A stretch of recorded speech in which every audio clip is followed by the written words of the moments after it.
ጤና ይስጥልኝ የአዲስ ጆርናል ዩቲዩብ ቻናል ተከታዮቻችን፣ ለዛሬ አንድ ጽሑፍ ይዘንላችሁ መጥተናል። ላይክ፣ ሰብስክራይብ፣ ሼር በማድረግ ሐሳባችሁን ደግሞ ኮሜንት ላይ በማስፈር አብራችሁን ሁኑ።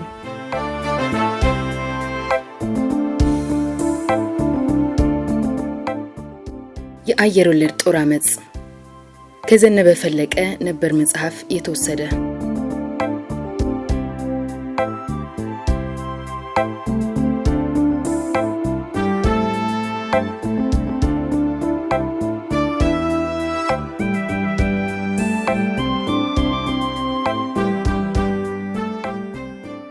የአየር ወለድ ጦር አመጽ የብርጋዴር ጀነራል ጌታቸው ናደውና የሻለቃ ሲሳይ ሀብቴ ፍጻሜ በሰኔ ወር 1968 መጨረሻ ላይ በደብረ ዘይትና በአስመራ የሚገኘው የአየር ወለድ ጦር አመጸ። አስቀድሞ በልዩ ልዩ አጋጣሚ እንደጠቀስኩት ነገሩ ውስጡን ሲብላላ የቆየ ቢሆንም ይህን ያህል አድርጎ ወደ ጠቅላላ አመጽ ያመራል ብሎ የጠበቀ ስላልነበር በደርግ ውስጥ ድንጋጤን ፈጠረ። የአመጹ መነሻ ቀይ መለዮ በሌላ መለዮ ስለተቀየረበት አክሩፎ ነው ቢባልም ኩርፊያውን ተጠቅመው ለአመጽ ያነሳሱት ብርጋዴር ጀነራል ጌታቸው ናደው ናቸው ተባለ። ብርጋዴር ጀነራል ጌታቸው ናደው በመኪና አደጋ በሞቱት በሻለቃ መኮንን የመጀመሪያው የአየር ወለድ አዛዥና ለቀዳማዊ ኃይለ ሥላሴ ቤተ መንግስት ቅርበት የነበራቸው የሚባሉ እግር ተተክተው አየር ወለድን በአዛዥነት የመሩት ያሳደጉትና የገነቡት በመሆናቸው እያንዳንዳቸውን ወታደር በስሙ ለይተው ሊያውቁት በሚችሉበት ሁኔታ ላይ ነበሩ። ከ10 ዓመታት በላይ አብረው በመቆየታቸውና አያሌ የጦር ጀብዱ ሰርቶ ያስመዘገናቸው በመሆኑ እንደ ልጃቸው ያዩትም ነበር። ጦሩም ገብስማው እያላቸው ይወዳቸውና ያከብራቸው ነበር።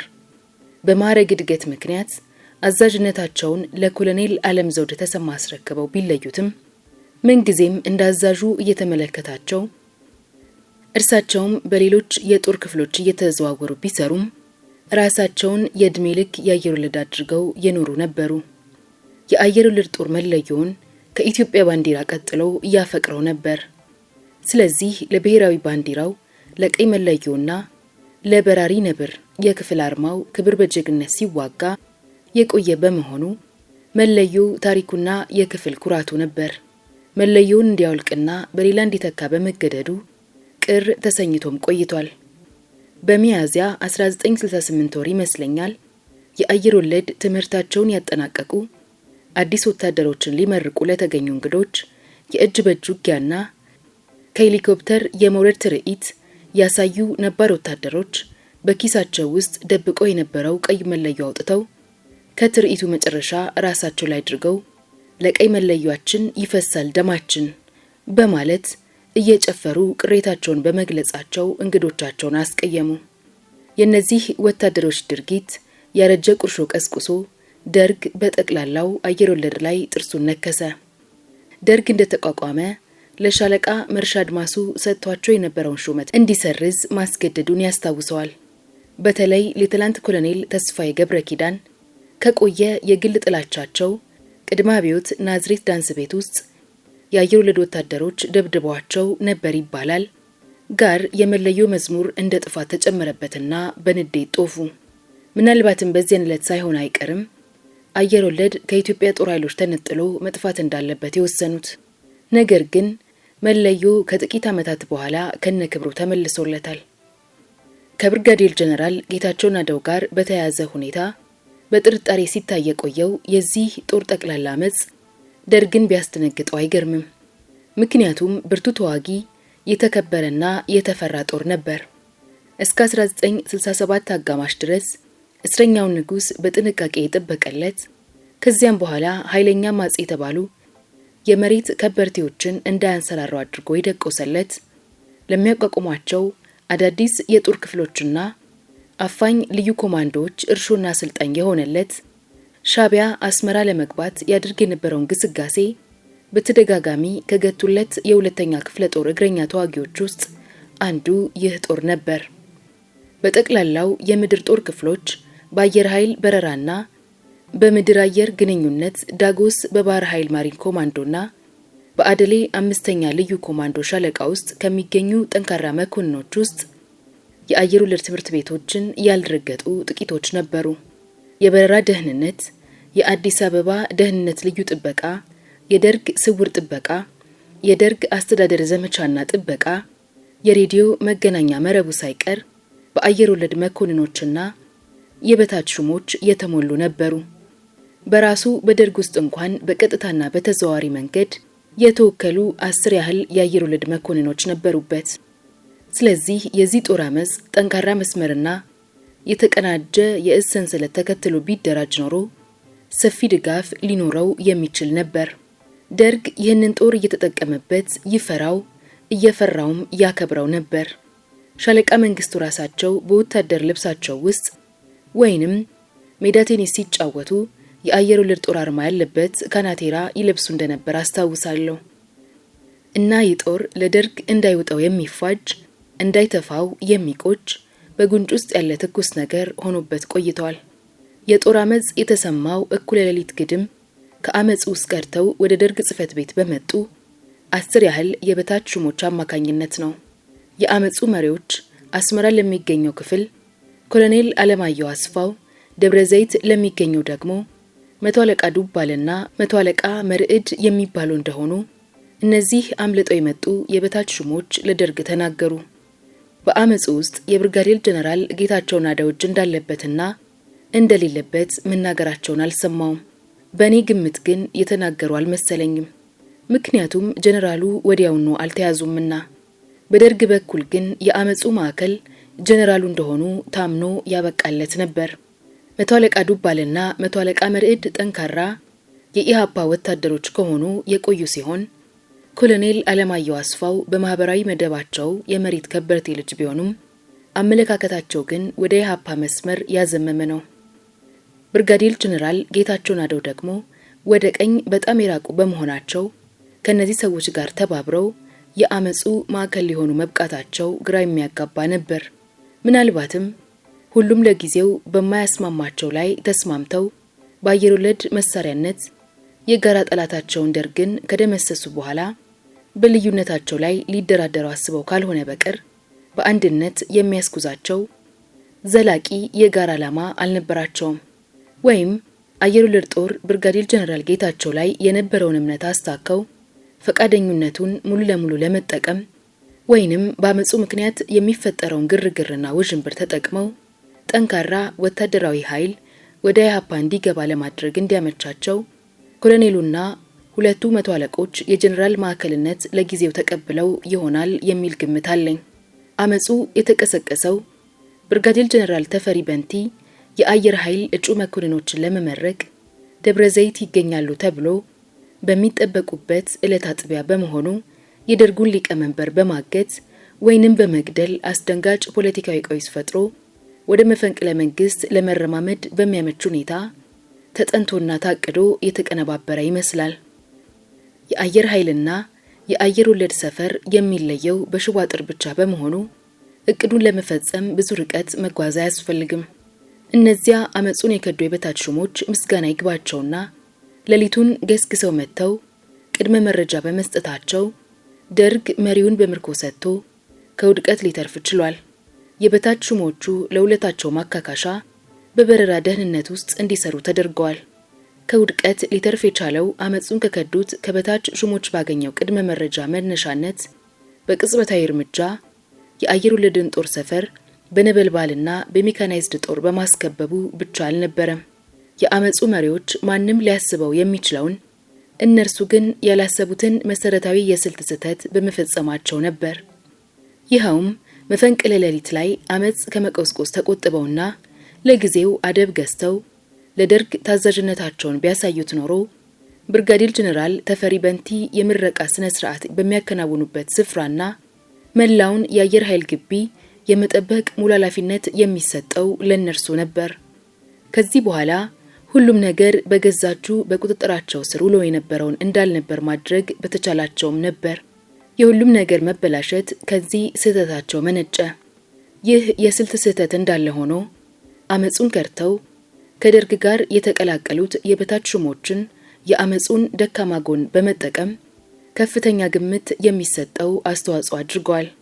ይኸውም አመጹ ድንገት የተቀሰቀሰ እንጂ ስር በሰደደ መሰናዶ እንዳልተነሳ ከአማጺው ጦር አብዛኛው ከአስመራም ሆነ ከደብረ ዘይት የሚገኘው በዚህ ድንገተኛ ቅስቀሳ በመወናበዱና በኢሃፓ ተጽዕኖ ስር በመሆኑ እንጂ ለአመጹ ሙሉ በሙሉ የመንፈስ ዝግጁነት እንደሌለው፣ ሆኖም ሙሉ ትጥቁን የያዘ በመሆኑ ተኩስ ከተከፈተበት በልህ አንድ እንደሚሆንና የአየር ኃይል ሰፈርን የውጊያ ቀጠና እንደሚያደርግ ፍንጭ ሰጡ። ስለዚህ ደርግ አመጹን ለማክሸፍ ተንኳሽነት የሌለውና ደም የማያፋስስ እቅድ አውጣ። አንደኛ፣ እዚያው ደብረ ዘይት ለምለም ጣቢያ የሚገኘው የነበልባል ጦር የአየር ወለድን ሰፈር እንዲከብ፣ ጥይት ቢተኮስ እንኳን ያለ ትዕዛዝ ተኩስ መልስ እንዳይሰጥ። ሁለተኛ፣ አማጺው ጦር ሰፈሩን ለቆ የመውጣት አዝማሚያ ካሳየ ከሰፈሩ ምዕራብ አቅጣጫ ወደሚገኙ ሰንሰለታማ ተራሮች የሚያስኬድ ነፃ የመውጫ መንገድ እንዲከፈትለት፣ ነገር ግን ወደ ከተማ የሚያስገባው መንገድ እንዲዘጋ። ሶስተኛ፣ እጁን መስጠት የሚፈልግ ትጥቁን ለአየር ኃይል እንዲያስረክብ፣ ለነበልባል ጦር አስረክብ ቢባል ከመናናቅ የተነሳ ያልተጠበቀ ግጭት እንዳይነሳ ለመጠንቀቅ። ይህ ስልት ተግባር ላይ በመዋሉ እንደታሰበው ደም መፋሰስን አስቀረ። ከሁሉም በላይ አማጺው ጦር ሰፈሩን ለቆ ወደ ምዕራብ እንዲወጣ ነፃ መንገድ በማግኘቱ በታቀደው መሰረት ከጦር ሰፈሩ ምዕራባዊ ወገን ወደሚገኙ ሰንሰለታማ ተራሮች ተሰደደ። በዚህ አጋጣሚ ከኢሃፓ ተጽዕኖ የመላቀቅ ዕድል በማግኘቱ አብዛኛው ጦር በአየር ኃይል ሁለተኛ በር ምስራቅ በር በኩል ገብቶ ትጥቁን እየፈታ ለአየር ኃይል እጁን ሰጠ። መቶ አለቃ ዱባልና መቶ አለቃ መርድ ተሰወሩ። ጥቂቶቹም ወደ ከሰም ቆላና ወደ ምንጃር ኮበለሉ። በመጨረሻም የአየር ወለድ ጦር ሰፈር በነበልባል ጦር ቁጥጥር ስር ዋለ። ደርግ በዚህ ስልቱ ያመጹን መሪዎች በለጣቸው። ከሁሉም በላይ የአየር ኃይልን ሰፈር ከውድመት አተረፈ። አስመራ የሚገኘው የአየር ወለድ ጦር አመጹን ያካሄደው ለአሰሳ ወይንም ሻቢያን ለማደን ታዞ እንደወጣ ነበር። በዚህ ሁኔታ ላይ ያለ የማመጹ ፋይዳ ወይንም የሚኖረው ጉልህ ትርጉም ወደ በረሃ ገብቶ ከኢሃፓ ጋር እንዲቀላቀል የተፈለገም ይመስለኛል። ያም ሆነ ይህ ደብረ ዘይት በሚገኘው ጦር ላይ የተፈጸመውን ሁኔታ እንደሰማ ለሁለት ተከፍሎ ሲጨቃጨቅ ቆይቶ 30 ያህሉ ተገንጥለው ከኮሎኔል አለማየሁ አስፋው ጋር ወደ በረሃ ሲሸሹ፣ የቀረው ኃይል ግን በኮሎኔል ሽባባው ዘለቀ ቀድሞ የአየር ወለድ ባልደረባ ለነበሩት ለሚታዘዘው 16ኛ ሻለቃ ጦር በውዴታቸው እጃቸውን ሰጡ። እዚህ ላይ ኮሎኔል አለማየሁ አስፋውን ባጭሩ ማስተዋወቅ ያለብኝ ይመስለኛል። እርሳቸው የሁለተኛ ደረጃ ትምህርታቸውን ካርቱም ሱዳን ውስጥ እንዳጠናቀቁ ይነገራል። እንግሊዝ ሀገር የሚገኘው የሳንድረስት ሮያል ጦር አካዳሚ ምሩቅ ናቸው። ለልዩ ልዩ ወታደራዊ ስልጠና ወደ አሜሪካን ተመላልሰዋል። ነገር ግን ይህን ሁሉ ወታደራዊ ዕውቀታቸውን በተግባር ያሳዩበት ታሪክ አልነበራቸውም። የአየር ወለድ ጦር አዛዥ እንዲሆኑ ሲታጩ በደርግ ውስጥ የነበሩ የአየር ወለድ ተወካዮች ተቃውሟቸውን ለሻለቃ መንግስቱ ኃይለ ማርያም አሰምተውት ነበር። በተቃውሟቸውም የጠቀሱት ቀዳሚው ነጥብ ጥቂት የፓራሹት ዝላይ ከማድረጋቸው በቀር ለአየር ወለድ አዛዥነት የሚያበቃቸው በተግባር የተፈተነ የመስክ ልምድ እንደሌላቸው፣ ሁለተኛው ነጥብ ከመሬት ከበርቴ ቤተሰብ ውስጥ የተገኙ መሆናቸውን ነበር። ከእርሳቸው ሌላ ኮሎኔል አበራ አበበና ኮሎኔል ዘውዴ ገብረየስ ሁለቱም በሜጀር ጀነራልነት ማዕረግ በ1991 መፈንቅለ መንግስት ጉዳይ ተገደሉ። እንዲሁም ኮሎኔል ክፈተው መርኔ የጦሩ አዛዥ ሊሆኑ እንደሚችሉ ተወካዮቹ ጠቁመዋል። ይሁን እንጂ በወቅቱ በነበረው የአዛዦች መኮንኖች እጥረት ምክንያት ለዚያ ጦር አዛዥ ሊሆን የሚችል ከእርሳቸው የተሻለ ከፍተኛ መኮንን ባለመገኘቱ በሻለቃ መንግስቱ ሚዛን ማለት ነው አዛዥነታቸው ጸደቀላቸው። ሻለቃ መንግስቱ ይህንን ሹመት ለኮሎኔል አለማየሁ ሲሰጡ አምድሮ ለጠላቸው ሰው የተሻለ ሾተል በእጁ ማስጨበጣቸውን አልተገነዘቡትም ነበር። እርግጥ ያሳሳቷቸው ኮሎኔል ተስፋዬ ገብረ ኪዳን ነበሩ። ኮሎኔል አለማየሁ አየር ወለድ አዛዥ ሆነው እንደተሰየሙ መቀመጫቸውን ደብረ ዘይት አድርገው አንዳንዴ ወደ አስመራ ብቅ እያሉ እዚያ የነበሩትን ተነጣይ ጦራቸውን ከመጎብኘት በቀር በጦር ሜዳ ተገኝተው የአየር ወለድ አዛዥነታቸውን ያስመሰከሩበት ጊዜ አልነበረም። ሆኖም ግንቦት ወር 1968 ማብቂያ አካባቢ ወደ አስመራ ሄደው ባልተለመደ ሁኔታ ሰነበቱ። በፖለቲካ አቋማቸው በኩል የሐረር ጦር አካዳሚም ሆነ የሁለታ ጦር ትምህርት ቤት ምሩቃን መኮንኖች የመናናቅ ስሜት አይታየባቸውም ነበር። ለሻለቃ መንግስቱ ያላቸው ንቀትና ጥላቻ የመነጨው ከዚህ ስሜት ሳይሆን ከግል ፖለቲካዊ አስተሳሰብ ይመስለኛል። አስቀድሜ እንደጠቀስኩት የሳንድረስ ሮያል ጦር አካዳሚ ምሩቅ መሆናቸውና ወደ አሜሪካም በመመላለሳቸው ውጭውን እያሉ ስለቆዩ አመለካከታቸው ከወላጆቻቸው ፊደላዊ አስተሳሰብ ርቆ በተራማጁ ዙሪያ በሚገኘው አስተሳሰብ ሊጠመድ ስለሚችል መደቡን እንደከዳና ከደርግ እንዳፈነገጠ ወጣት መኮንን ላስብ ካሉ ለሳስባቸው የሚችለው የኢሃፓ መስመር በመሆኑ ወደዚያው አዘነበሉ። 30 የአየር ወለድ ወታደሮችን አስከድተው በሻዕቢያ ሸኝነት ከኢሃፓ ጋር ተቀላቀሉ። ነገሩ ቅድመ ዝግጅት የነበረው ይመስላል። ብርጋዴር ጀነራል ጌታቸው ናደው በመጨረሻው ሰዓት ላይ የሚያደርጉት የጠፋቸው ይመስል ነበር። ምክንያቱም በአስመራም በደብረ ዘይትም ያመፀው የአየር ወለድ ጦር ባልጠበቁት ሁኔታ 24 ሰዓት ባልሞላ ጊዜ ውስጥ ሲበታተን እርሳቸው በቤታቸው ውስጥ ተቀምጠው ነበርና ነው። ይህ ማለት አንድም በአመፁ ዙሪያ በግንባር ቀደምነት የተኮለኮሉት መኮንኖች ሙሉ ልባቸውን አልሰጧቸውም። አንድም አመፁ ቢከሽፍ ቢያንስ እንደ ኮሎኔል አለማየሁ ማምለጫ መንገድ አላዘጋጁም ነበር። አንድም የሰዎቻቸውን አዝማሚያ አይተውና ገምተው ዘለቂታው አላምር ብሏቸው መጨረሻ ሰዓት ላይ እጃቸውን ሰብስበው ተቀምጠዋል ማለት ነው። ይህንን ሶስተኛውን አንድምታ መርጠው እጃቸውን ሰብስበው ተቀምጠው ከሆነ በሞት ሰዓት ላይ የወሰዱት እርምጃ በመሆኑ ተሳስተዋል። የአየር ወለድ ጦር አመፅ በከሸፈ 2 ሳምንት በኋላ ሐምሌ 15 ቀን 1968 ብርጋዴር ጀነራል ጌታቸው ናደው ከጠዋቱ 3 ሰዓት ግድም ከሻለቃ መንግስቱ ቢሮ ሲወጡ አየዋቸው። እጅግ በጣም ከፍቷቸው ነበር። መፈንቅለ መንግስቱ እንደተበላሸባቸው ሁሉ መጪው ጊዜያቸውም እንደተበላሸባቸው ገባኝ። እርሳቸው ከደርግ ጽሕፈት ቤት በሄዱ በጥቂት ሰዓት በኋላ ሻለቃ ሲሳይ ሀብቴ ከደርግ ስብሰባ ወደ ቢሮአቸው ሲያመሩ በስብሰባ አዳራሹና በቢሮአቸው መካከል ያለው ርቀት 200 ሜትር ያህል ይሆናል። ድንገት እጅ ወደ ላይ ተባሉና ትጥቃቸውን ተገፈፉ። ጠንካራ ፍተሻ ሲካሄድባቸውም ለክፉ ቀን ብለው በሚስጥር ኪሳቸው የሸገጧት ሚጢጥዬ ሽጉጥ ተገኘችባቸው። ከዚያም በቁጥጥር ስር ዋሉ። ብርጋዴር ጀነራል ጌታቸው ናደው ከምሽቱ 3 ሰዓት ላይ በመኖሪያ ቤታቸው ውስጥ እንዳሉ በቁጥጥር ስር እንዲያውሏቸው መታዘዟቸውን የነገሯቸውን ወታደር ፖሊስ ትንቅንቅ ገጥመው በጥይት ከገደሉት በኋላ እርሳቸውም መገደላቸውን ጧት ቢሮዬ እንደገባው ሰማው። ለ15 ወራት ሲንፋቀቅ የቆየውና እጅ ከፍንጅ ያልተያዙበት መፈንቅለ መንግስት ሙከራቸው እንፉቁቁን ጨርሶ ወደ መቃብር ወረደ። የእርሳቸው ፍጻሜ ነገሩን አፋጥኖት ወይንም የታቀደ እንደሆነ አላውቅም። በሐምሌ 16 ቀን ምሽት የሬዲዮ ስርጭት እርሳቸው በመፈንቅለ መንግስቱ ሙከራ ሻለቃ ሲሳይ ሀብቴ ከሲአይኤ ጋር በአቀናባሪ ሴራ ሌሎችም ጥቂት ሰዎች ሀገርና አብዮት በሚጎዳ ተግባር ላይ ተሰማርተው ተገኙ በሚል መግለጫ የሞት ቅጣት እንደተፈጸመባቸው ተነገረ። ሻለቃ ኪሮስ አለማየሁ የእድገት ህብረት ዕውቀትና የሥራ ዘመቻ ሊቀመንበር ከሻለቃ ሲሳይ ጋር በመሆን ከሲአይኤ ጋር አብረዋል ተብለው በዚያን ዕለት ምሽት ተይዘው ታሰሩ። እኚህ መኮንን ደርጉ ገና 4ኛ ክፍለ ጦር ግቢ በነበረበት ወቅት ጀምረው በሲአይኤ ተላላኪነት ተጠርጣሪ ነበሩ። በዚህ ጉዳይ ላይ ከሻለቃ እንደለተሰማ ጋር ዘውትር እየተነታረኩ የደርግን ስብሰባ እስከ ማወክ የሚደርሱበት ጊዜ ነበር። ይልቁንም አንድ ጊዜ ሻለቃ እንደለተሰማ አንተ የሲአይኤ ወኪል ነህ፣ ፍላሚንጎ ሬስቶራንት ውስጥ ከአሜሪካ ኤምባሲ ጉዳይ አስፈጻሚ ጋር ተቀምጠ ስታወራ አይቻለሁ።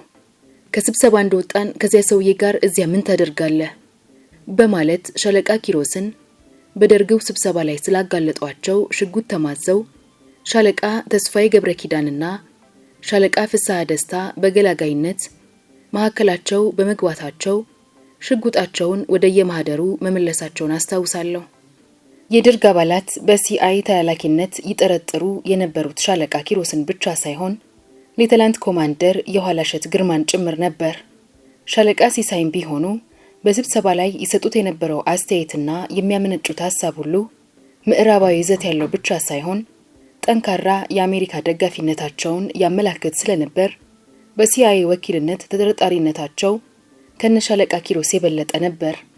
እርሳቸው ከፍተኛ የጦር አውሮፕላን አብራሪነት ስልጠናቸውን ያጠናቀቁትና በኤሮዳይናሚክ ትምህርት የመጀመሪያ ዲግሪያቸውን ያገኙት እዚያው አሜሪካ ስለነበር የረጅም ጊዜ ቆይታቸው በለውጥ አዝማሚያቸው ላይ ተጽዕኖውን ሳያሳርፍ እንዳልቀረ ይገመታል። እኚህ የአየር ወለድ መኮንን ብሩህ አእምሮና የበሰለ አስተሳሰብ የነበራቸው በሀገር መሪነት ደረጃም ተስፋ የሚጣልባቸው ነበሩ። ነገር ግን በተሳሳተ ወቅት በተሳሳተ ምዕራፍ ተገኝተው ያለ ጊዜያቸው የመስዋዕትነት ጠቦት የሆኑ ሰዎች ናቸው። መቶ አለቃ ስለሺ በየነና መቶ አለቃ በእውቀቱ ካሳ እነ ሻለቃ ሲሳይ ከመያዛቸው 15 ቀናት በፊት የደርግን አዝማሚያ ተገንዝበው ኖሮ ተሰወሩ። ከስብሰባ የቀሩትም የአየር ወለድ ጦር ካመጸበት ሰኔ 28 ቀን 1967 ጀምረው ስለነበር ምናልባት ካመጹ ጋር ግንኙነት ይኖራቸው ይሆናል የሚል አንድምታ ሊያስከትል ይችላል። የመቶ አለቃ ስለሺ በየነ በደርግ ውስጥ የተቀመጠው የአየር ወለዱን ውክልና ይዞ ስለነበር ከብርጋዴር ጀነራል ጌታቸው ናደው ጋር በትውልድ አካባቢ ከኮሎኔል አለማየሁ አስፋው ጋር የወቅቱ የአየር ወለድ ጦር አዛዥ በመሆናቸው ከመቶ አለቃ ዱባለ ጋር በጓደኝነት ሰበብ ቅርበት ስለነበር ከላይ የጠቀስኩትን አንድምታ አጠናክረዋል። ያም ሆነ ይህ መቶ አለቃ ስለሺ በየነና መቶ አለቃ በእውቀቱ ካሳ የደርግን አመራር በሐረር ጦር አካዳሚ ምሩቃን መኮንኖች እጅ የማዛወር ምኞታቸው አካሄዱ የተበላሸ ቁማር ሆኖባቸውና ኪሳራው ከሚያስከትለው ጣጣ ለማምለጥ ተሸሸጉ። ከጥቂት ቀናት በኋላም ወደ ትውልድ መንደራቸው ሄደው ለረጅም ጊዜ አመጽ እየተሰናዱ መሆናቸው ተሰማ። ሻለቃ መንግስቱ በደርግ ላይ ያላቸውን የመሪነት ቦታ ባልታሰበ ጊዜና በምርጫ ሰበብ ሊነጥቋቸው አቅደው የነበሩትን ሁለት ቡድኖች ይቅርታ ያደርጉላቸው መስለው ሲያደቡ ቆይተው ራሳቸውም በተራቸው ባልታሰበ ጊዜ ሌላ ክስተት አስታከው ከላይ በተጠቀሰው ሁኔታ አንዱን ቡድን አስወገዱና ለቀሪው ተጻራሪ ኃይል መቀጣጫ አደረጉት። እርሳቸውን ከስልጣን ለማውረድ እንደ ሰበብ የተቀመረውን ዘዴ በአጀንዳ መልክ ያቀረበውና ጉዳዩን መድረክ ላይ ያወጣው የነሻምበል ሞገስ ቡድን መሆኑ ይታወቃል። በዚህ ቡድን ላይ የሰነዘሩት የበቀል በትር ወይንም የተለየ እርምጃ አልነበረም። ይልቁንም እነ ሻለቃ ሲሳይን የሁለት ኃጢያት ተሸካሚ አድርገው እነ መቶ አለቃ አለማየሁን ግን ለተስተካከለ የሥራ እንቅስቃሴ ካላቸው ቅን ፍላጎት አንጻር የቀረቡት አጀንዳ ተጠልፎባቸው በየዋህነት መሳሪያ መሆናቸውን የተገነዘቡላቸው መስለው ከጥፋታቸው ነፃ የማውጣት አዝማሚያ ያሳዩአቸው። ይህን አዝማሚያ የመረጡትም በነሻለቃ ሲሳይ ላይ በወሰዱት ድንገተኛ እርምጃ ምክንያት ደንግጦ ምቱ የተደናገረው የደርግ ልብ ትርታ ተረጋግቶ መደበኛ ስራውን እስከሚቀጥልና የኃይል ሚዛኑን ወደ ራሳቸው እስከሚመልሱት ድረስ ይመስላል። ለዛሬ አበቃን።